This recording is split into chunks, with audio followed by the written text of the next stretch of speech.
बोलो बारा, कुछ कहना चाहते हो मुझसे? रुक जाओ।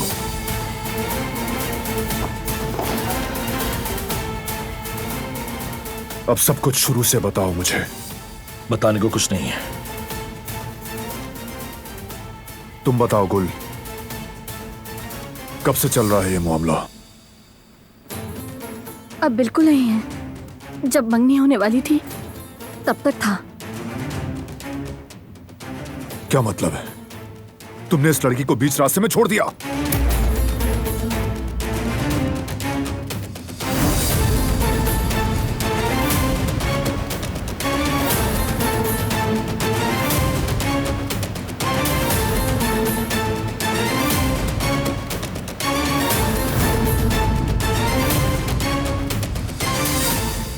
जिन बातों का तुम्हें इल्म नहीं उन पर बात मत करो। यही सीखा है क्या तुमने? बोलो, जिससे मोहब्बत करो उसे आधे रास्ते पर छोड़ दो।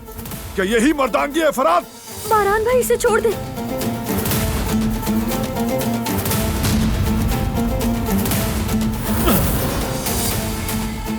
मैं तुम्हें जवाब दे नहीं।